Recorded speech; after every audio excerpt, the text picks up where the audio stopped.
இரும்பு பக்கத்துல மேக்னெட்டை கொண்டு போனீங்கன்னா இட் அட்ராக்ட்ஸ். பட் அதே மேக்னெட்டை இந்த தீக்குச்சி பக்கத்துல கொண்டு போனா நோ அட்ராக்ஷன். பட் இப்ப நடக்கிறத பாருங்க.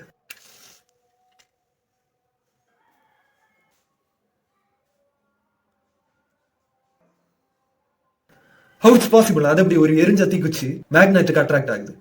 இதுக்கு ரீசன் என்னன்னு பாத்தீங்கன்னா, இந்த மேட்ச் ஹெட் பாத்தீங்கன்னா பல வகையான கெமிக்கல்ஸ்னால உருவாக்கி இருப்பாங்க, இன்க்ளூடிங் ஹெமடைட்.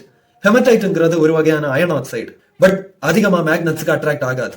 பட் அது எரியும் போது அதோட ஹை டெம்பரேச்சர் சில கெமிக்கல் சேஞ்சஸ் ட்ரிகர் பண்ணுது. சோ இந்த ஹெமடைட் இந்த மரம் எரியும் போது வர கார்பன் கூட ரியாக்ட் ஆகி மேக்னடைட் பிளஸ் கார்பன் டை ஆக்சைடா மாறுது. இந்த மேக்னடைட் பாத்தீங்கன்னா strongly attracted to magnets.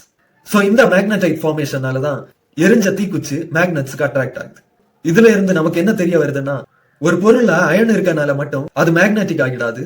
Next chemical ரியாக்ஷன்ஸ்னால ஒரு பொருளோட மேக்னெட்டிக் ப்ராப்பர்ட்டிஸை மாத்த முடியும்.